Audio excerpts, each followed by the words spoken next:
오늘 하나님의 말씀은 상한 심령 통회하는 마음이라는 제목으로 시편 51편 13절로 17절 말씀을 보도록 하겠습니다.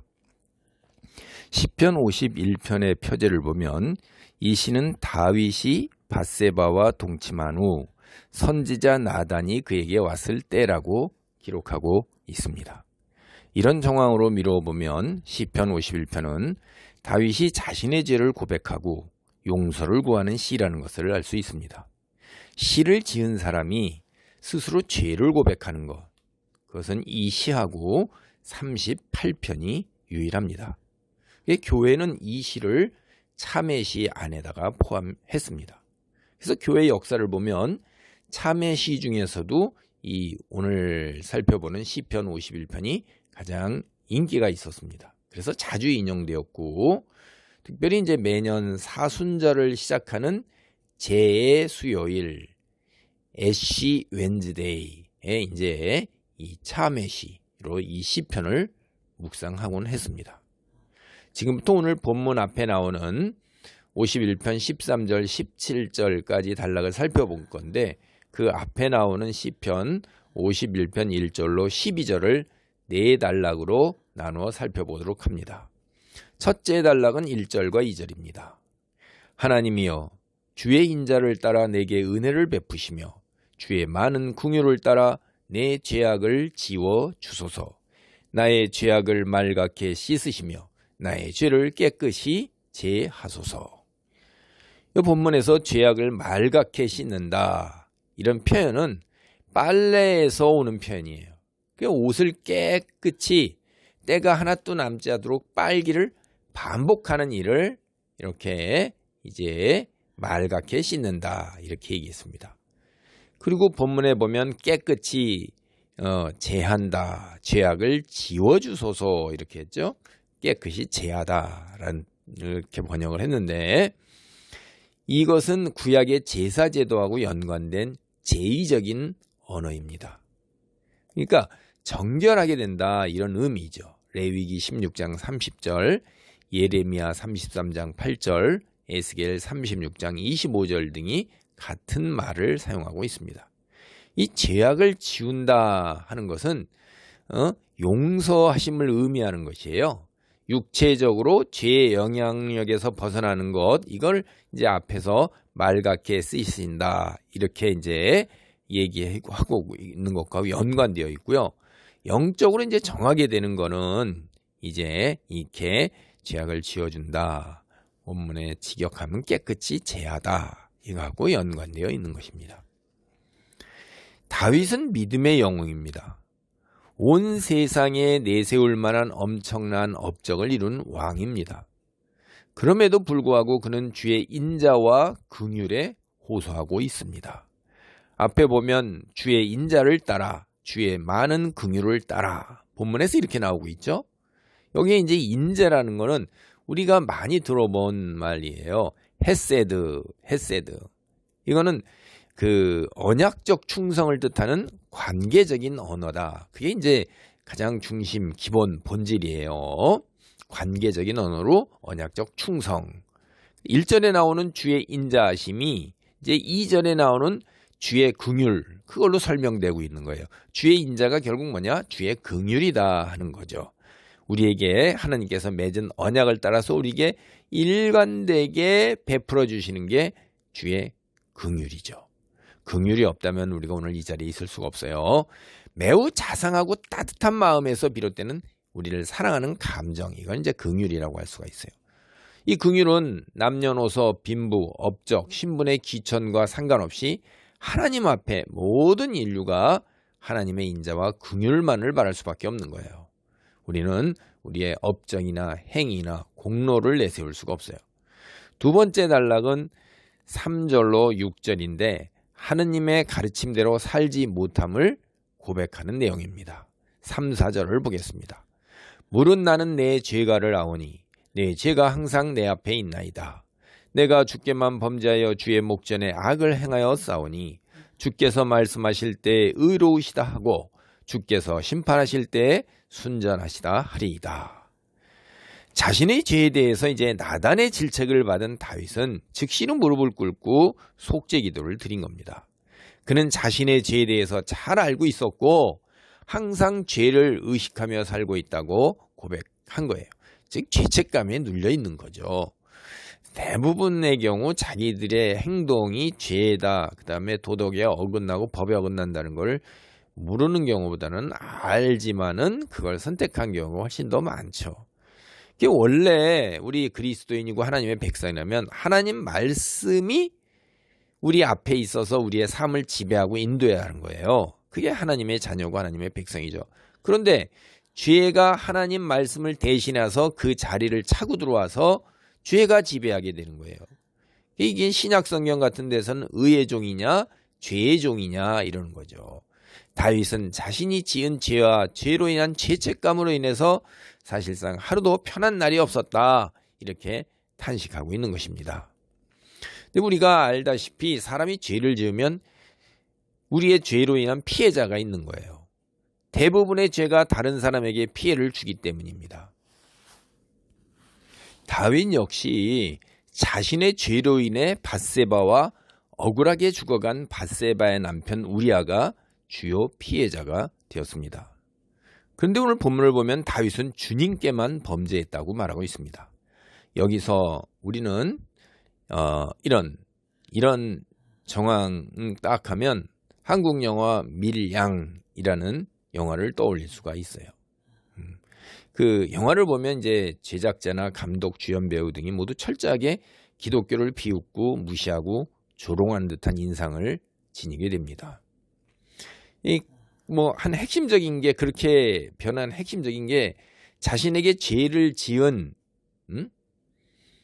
그래서 죄를 용서할까 말까 막 고민하고 막 그걸로 애통해하다가 하나님 말씀에 따라서 이제 용서하기로 하고 교도소에 수감된 범인을 용서하기 위해 찾아갔더니 범인이 하나님께 용서를 구했으니 당신에게 용서받을 일이 없다. 이 말에 이제 이 주인공 여배우가 확 신앙을 떠나게 되고 기독교 이게 뭐 이런 거냐 그래갖고 이제 하나님 보라는 듯이 이제 교회의 장로들을 성적 유혹으로 다 무너뜨리는 거 그런 장면들이 나오고 그럽니다. 그러면서 이제 하나님을 이렇게 무시하고 조롱하고 그러는 거죠. 영화와 관련된 모든 사람이 기독교에 대해서 무지하거나 혹은 의도적으로 철저하게 왜곡하고 있는 건 아닌가 이런 생각을 지우기가 어렵습니다. 오늘 본문에 나오는 다윗이 자신의 죄로 인하여 수많은 사람을 희생시키고 마치 그들에게 아무 피해도 입힌 적이 없었다는 듯이 뻔뻔하게 말하고 있는 것일까요? 그렇지 않습니다. 결단코 그렇지 않습니다. 시편 51편의 내용을 보면 다윗은 자신이 저지른 죄에 대해서 매우 아파하고 있고 피해를 입힌 사람들에게 대단히 미안한 마음을 지니고 있음을 알 수 있습니다. 이 본문의 표현은 일종의 문학적으로 비교법이에요. 이게 다윗은 자신이 다른 사람들에게 심각한 죄를 지었고 그들을 아프게 했다는 것을 자각했습니다. 그러나 자신의 죄로 인해 인간이 받은 상처와 아픔 이거하고 이제 하나님께서 받으신 상처와 아픔을 서로 비교한 거예요. 그래서 인간보다도 하나님께서 자신에게 대해서 훨씬 더 큰 상처를 입으셨다. 그 사실을 고백하고 인정하는 표현인 것입니다. 문학적 이제 기교죠. 시골에서 양을 치던 어릴 적부터 하나님이 동행하셔서 오늘 이스라엘 왕에 이르렀는데 자신은 하나님을 배반했어요. 거듭 말하면 하나님께 배은망덕한 인간 말종의 파렴치한 인간이 된 거예요. 인간 세계에서도 이렇게 배은망덕 아주 파렴치한 걸로 우리가 보잖아요. 하나님께서 얼마나 상처를 받으셨는가 그거를 갖다가 표현한 거라 이 말입니다. 우리는 죄를 지으면 원상 회복을 해야 하는 거예요. 죄로 인한 피해자들에게 사과하고 용서를 구하고 물질적 면에서 원상 회복을 위해 힘써야 하는 거예요. 물론 하나님께 참여하는 거는 당연한 거예요. 그건 당연히 뒤따라야 되는 거죠. 그리고 참여가 뒤따랐을 때 여기 인간 세상에서 나로 인한 피해자들에게 원상 회복을 하는 게 그거 당연한 거예요. 그렇지 않으면 그 참회는 거짓이라 이 말이에요. 그 참회가 참되기 위해서 인간 세상에서 피해자에게 용서를 구하는 것 지극히 당연한 것이고 상식적인 거예요. 이건. 세 번째 단락은 7절로 9절입니다. 죄를 고백한 후에 육체적 정결을 간절히 바라는 것입니다. 시편 51편 7절을 봅니다. 우슬초로 나를 정결하게 하소서. 내가 정하리이다. 나의 죄를 씻어 주소서. 내가 눈보다 희리이다. 하나님은 인간에게 진실함을 기대하시지만 인간은 죄밖에 주님 앞에 내어놓을 것이 없습니다. 사람이 경건하고 거룩하게 되어 주님께 진실한 삶을 보여드릴 수 있는 유일한 방법, 그건 하나님의 도우심을 받아서 죄 문제를 해결하는 일입니다. 사람은 쉽게 죄를 짓지만 스스로 그 죄를 해결하지 못합니다. 그래서 다윗은 자신의 죄 문제를 해결해 달라고 하나님께 매달리는 것입니다. 다윗은 주께서 우슬초로 그를 정결하게 해주셔야 자기가 눈보다 더 희게 될 것이라고 말합니다. 우슬초는 성경을 보면 6월절에 문설주에 피를 뿌릴 때, 그리고 나병 환자를 깨끗하게 하는 의식을 행할 때, 그리고 시체와 접촉해서 부정하게 된 사람을 정결하게 하는 의식을 행할 때 사용된 걸 볼 수가 있어요. 출애굽기 12장 22절이나 레위기 14장 4절, 6절, 49절 이런 등에 나오고 있습니다. 다윗은 하나님께서 제사장이 되어 우슬초에 물을 적셔 자기에게 뿌려 주시며 모든 죄에서 정결하게 되었음을 선언해 주시기를 간절히 원한 거예요. 시편 51편 8절입니다. 내게 즐겁고 기쁜 소리를 들려주시사 주께서 꺾으신 뼈들도 즐거워하게 하소서.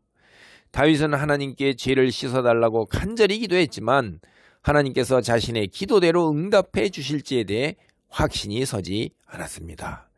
이게 이제 왜 그러냐 하면 믿음이 부족했기 보다도 자신이 실로 엄청난 죄를 지었다고 생각했기 때문에 그런 거예요. 그래서 그는 한 번 더 하나님께 즐겁고 기쁜 소리를 들려달라고 기도한 것입니다.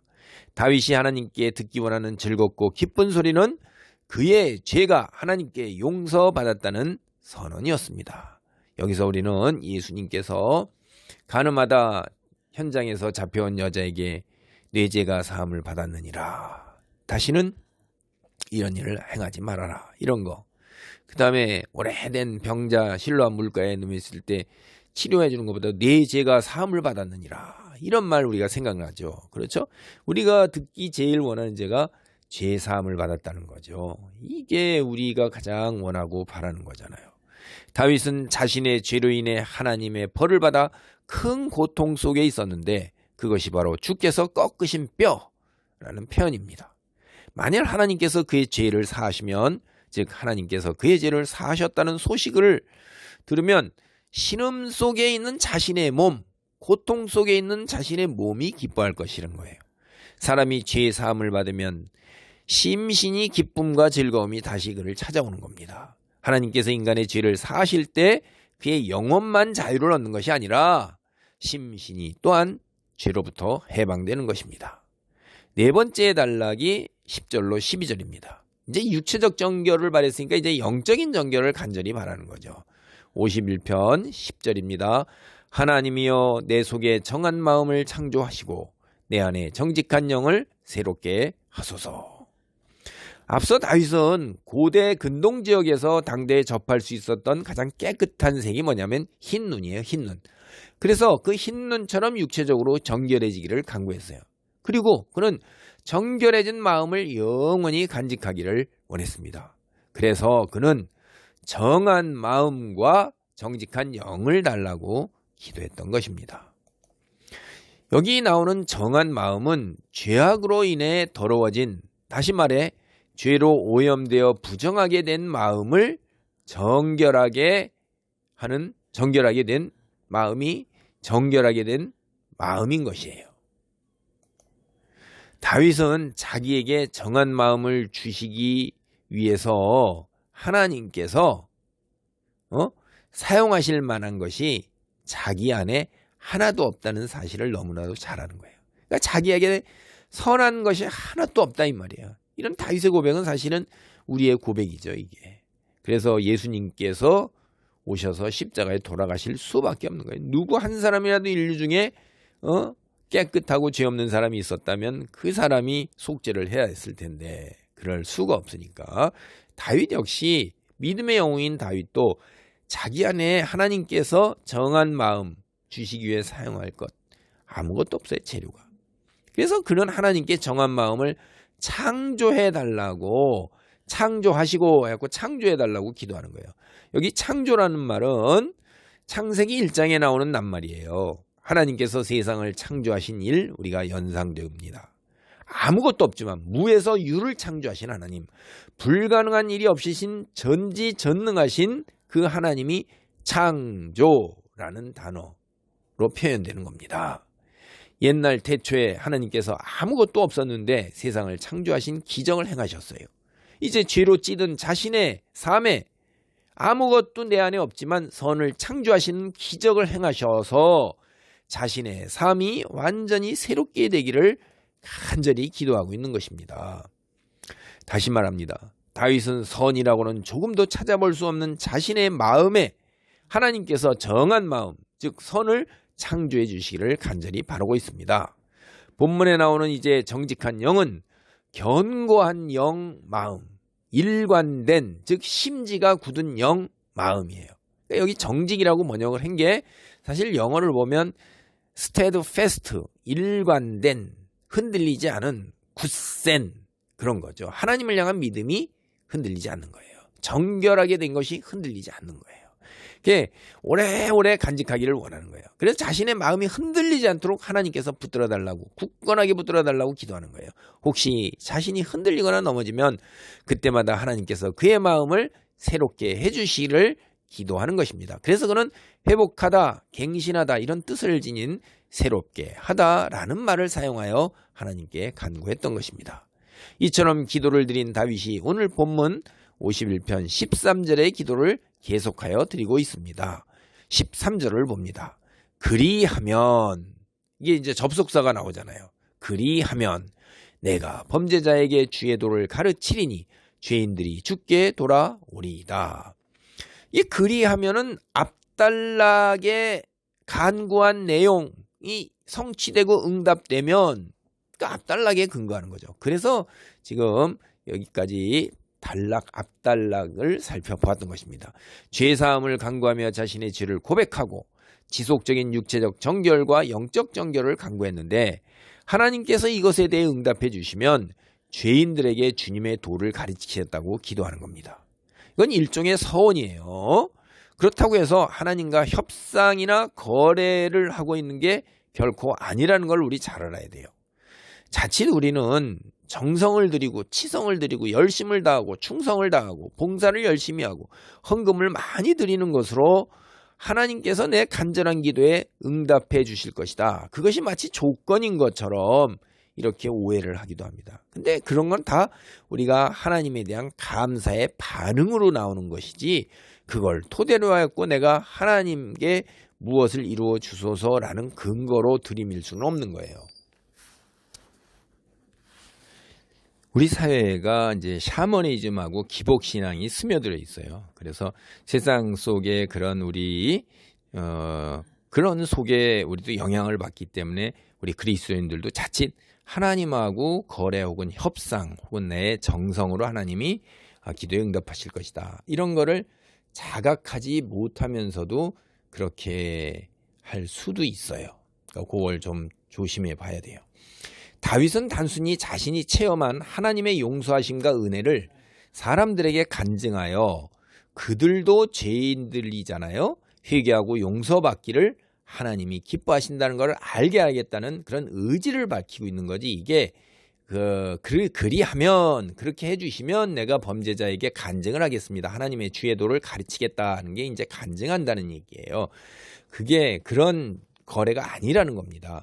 다윗은 하나님께서 그에게 정한 마음과 정직한 영, 즉 정결한 마음과 굳은 심지를 주시고 그에게 주신 성령을 거두어 가지 않으시는 은혜를 체험할 것을 확신하고 있어요. 이게 시편 51편 14절로 15절이에요. 하나님이여 나의 구원의 하나님이여 피 흘린 죄에서 나를 건지소서.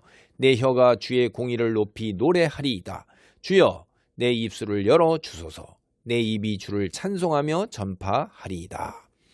다윗은 하나님의 은혜를 경험하면 결코 잠잠하게 있지 않을 것입니다. 다윗은 자기 혀와 입술을 동원하여 하나님을 찬양하고 간증할 것이라고 선언하고 있습니다. 고대 이스라엘 사람들에게 있어서 주님의 용서와 회복은 이건 결코 개인적이거나 사적인 일로 간직하고만 있는 그런 일은 아니었어요. 공개적으로 기뻐하고 공동체와 더불어서 자기에게 있는 용서와 회복을 나누는 거예요. 간증할 만한 일이에요. 그래서 다윗은 하나님에 대한 자신의 증언을 들은 죄인들이 주님께 돌아올 것을 확신하는 겁니다. 죄를 짓고 그 죄에 대해 어찌할 바를 모르는 사람들에게 다윗의 가르침은 복음이 될 것입니다. 이게 이제 왜 그러냐면 다윗 자기가 엄청난 죄를 지은 이런 엄청난 죄도 하나님께서 용서하시고 이렇게 붙들어 주신다라는 거를 이제 들은 사람들, 이 죄 지은 사람들, 이런 사람들을 방황하지 아니하고 하나님께 돌아올 수 있다 이거죠. 죄인들에게 주님에 대해 가르치는 일을 잠시 상상해 본 다윗이 이제 두 가지를 오늘 본문 여기 지금 읽은 14, 15절에서 하나님께 굉장히 간구하는 거예요. 첫째가 그는 하나님께서 자신을 죄에서 건지시기를 기도한 겁니다. 다윗의 신앙을 고려해 보면 믿음의 영웅이잖아요. 아마 기도할 이때쯤에 그는 하나님께서 자신의 죄를 용서하실 걸 확신했을 거예요. 그런데 그는 한 번 더 간절하게 주님의 용서를 구한 것입니다. 자기의 죄가 하나님께서 쉽게 용서하시기에는 너무나도 흉악하다는 생각이 그를 사로잡고 있었기 때문이에요. 사실이 그러한 거죠. 그는 피 흘린 죄, 곧 살인죄잖아요. 곧 죽을 수밖에 없는 죄예요. 이건 민수기 35장 30절로 34절이잖아요. 그걸 고백한 겁니다. 다윗 자신도 용서가 무한하신 하나님께서도 여러 명을 살인한 죄인을 용서하시는 일이 결코 쉽지 않을 것이다. 이런 사실을 잘 알고 있는 것입니다. 그는 하나님께 용서받은 살인자로서 사람들에게 하나님의 용서와 은혜에 대해 가르치고 싶은 마음 또한 간절했던 것입니다. 그래서 다윗은 다시 한번 간절하게 하나님께 용서를 구했던 것입니다. 둘째로 다윗은 하나님께서 그의 입술을 열어주셔서 주님을 목청껏 찬양하도록 해달라고 기도했습니다. 그는 하나님을 찬양하고 싶어 했습니다. 그러나 지금 형편에서 찬송이 나오지 않습니다. 큰 죄를 짓고 나니 그동안 자신을 일관되게 사랑해 주시고 축복해 주신 하나님, 오늘 이스라엘의 왕의 자리에 오를 뿐 아니라 이스라엘 역사에서 전후무하게 주변 국가를 정복하고 조공을 받도록 축복해 주신 하나님, 그 하나님을 배반했으니 참으로 면목이 없는 것입니다. 그는 너무나도 면목이 없고 죄책감이 심해서 스스로 하나님을 찬양할 수 없었습니다. 이런 경험은 우리가 죄를 짓고 난 후에 후회와 가책, 죄책감으로 우리도 기도도 안 되고 이렇게 예배의 자리에 나가는 것도 참 면목이 없고 뭐 찬송도 안 되고 이런 거 우리도 경험할 수 있어요. 다윗은 하나님이 그에게 임하셔서 찬양의 입술을 열어주셔야만 하나님을 찬양할 수 있다는 것을 잘 알고 있었기에 하나님께서 입술을 열어 찬양할 수 있도록 해달라고 간구했습니다. 찬양을 하나님께서 이 찬양은 하나님께서 성도들에게 주시는 선물인 거예요. 앞서 말씀드린 바처럼 이제 다윗은 자신 안에 선한 것이 하나도 없다는 것을 너무나도 잘 알았어요. 그래서 그는 하나님께 정직한 영을 주시고 주의 성령을 거두지 마시라고 기도했습니다. 그는 마음속 깊은 곳에서 우러나는 찬양을 드리게 된다면 그것은 하나님께서 정직한 영과 성령이 그의 삶을 다스리게 해달라는 자신의 기도를 들어주셨다는 증거가 될 거다. 이걸 아는 거예요. 그래서 그는 주께서 자신의 입술에 찬송을 주실 것을 간절하게 기도했습니다. 시편 51편 16절로 17절입니다. 주께서는 제사를 기뻐하지 아니하시나니 그렇지 아니하면 내가 드렸을 것이라. 주는 번제를 기뻐하지 아니하시나이다. 하나님께서 구하시는 제사는 상한 심령이라. 하나님이여 상하고 통회하는 마음을 주께서 멸시하지 아니하시리이다. 다윗은 어떻게 해서든지 하나님과의 관계의 회복을 간절하게 원한 겁니다. 그래야만 하나님으로부터 소외된 옛삶을 버리고 기쁨의 관계를 근거로 한 새 삶을 이어나갈 수 있을 것이기 때문입니다. 만약 번제와 제사가 하나님을 기쁘게 해서 하나님과 깨어진 관계를 회복할 수만 있었다면 그는 이미 수천 마리의 짐승을 드렸을 거예요. 그러니까 번제와 제사를 이미 벌써 드렸을 거라 이 말입니다. 그러나 하나님은 이런 것이 소용이 없다는 게 아니라 이런 것들만을 기뻐하지 않으신다 이 말이에요. 다시 말씀드립니다. 다윗이 제사에 드리는 제물이 쓸모없다 주장하는 게 아니에요. 제사 제물이 쓸모없다고 주장하는 게 아니에요.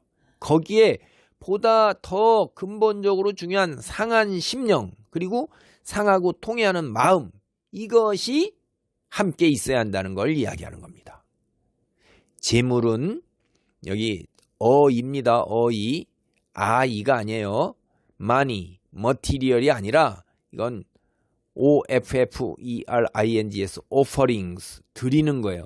그러니까 오늘 말로 얘기하면 이제 헌금, 헌물 이런 겁니다.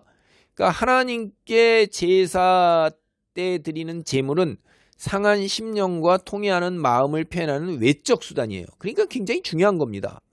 그런데 이 외적 수단이 있는데 내적인 것이 따르질 않아요. 그럼 쓸모가 없다는 거예요. 즉 제물 그 자체로 드리는 제사 그것 자체만 가지고는 쓸모가 없다 이 말이에요. 회개하지 않고 그저 제물만 율법에 따라서 말씀에 따라서 죗값으로 바치면 된다고 생각해서 제 짐승 끌고 와서 율법 규정대로 그냥 번제 드리고 제사 드리고 그리고 그냥 뻔뻔하게 돌아가고 그리고 살아요. 그건 큰 오산이라는 거죠. 제물은 부적이 아니에요. 죄인의 회개를 대신할 수 없는 겁니다. 하나님께서 다른 성경 구절을 보면 너희가 가지고 끌고 오는 짐승 그거 다 내 거다라는 거예요. 너희 거 같이 너는 생각하지만 그건 다 내 거다는 거예요. 하나님이 창조주고 주인이신데 하나님 거 가지고 하나님께 드리면서 뭘 내세울 게 있겠어요. 하나님이 원하시는 거는 상한 심령과 산산조각난 영혼, 찢기고 꺾인 마음 바로 이거예요. 그러니까 상한 심령이 산산조각이 나고 찢기고 꺾인 마음이라는 그런 뜻인데 이게 이제 우리 말로 좀 더 쉽게 풀이를 하면 죄에 대해서 뼈저리게 아파하는 거예요. 그리고 허물로 가득 찬 자아를 철저하게 부인하는 심령이에요. 자아 부인이죠. 거듭 말하면 항아리처럼 산산조각이 나고 완전히 으스러진 즉 통회하는 마음은 완전히 겸손해져서 사람이 자기 스스로는 어떤 선한 일도 할 수 없다는 그 자각 아래에 온전하게 자기 자신을 하나님께 드리는 것입니다. 자기 자신을 완전히 죽이고 하나님 말씀에 순전히 의지하고 순종하는 거죠. 오늘 말씀을 정리합니다. 하나님께서는 오늘도 아무것도 드릴 것이 없는 오직 상한 심령만을 드릴 수 있는 탕자들이 돌아오기를 기다리고 계십니다. 어떤 죄를 지었든지 간에 하나님께서 용서하지 못할 죄는 없으십니다. 다윗이 그래서 자기와 같이 이렇게 흉악한 범죄를 저지른 자도 하나님께서 용서하셨다는 것을 세상에 드러내고 범죄자들이 깨닫고 알게 하기를 원했던 겁니다. 한번 생각해 보세요. 이스라엘의 영웅입니다. 하나님 율법을 그 영웅이 최고 통치자가 어긴 게 참 속된 말로 쪽팔리고 체면이 서지 않는 거죠. 완전히 근데 철저하게 그거를 공개하고 온 백성이나 주변 여기로부터 이제 참 자기 자신을 부인하는 자리까지 낮아지게 되는 거죠. 누가복음 15장 22절로 24절의 탕자의 비유 바로 우리가 돌아오기를 기다리는 하나님을 잘 그려내고 있습니다. 우리의 행위와 공로로 구원받을 수 있는 길은 없습니다. 철저하게 하나님의 인자와 긍휼에 의지하는 다윗과 같은 믿음의 사람이 되기 바랍니다. 아멘. 할렐루야. 아버지 감사합니다. 오늘 다윗의 시편을 통해서 아버지 하나님 우리 속에 선한 것이 하나도 없고 하나님께 철저하게 순종하고 의지하고 자신을 부인하며 하나님께 나아가는 자만이 하나님께서 기꺼이 즐겁게 예배를 받으시며 또한 아버지 헌물을 받으신다는 것을 깨닫습니다.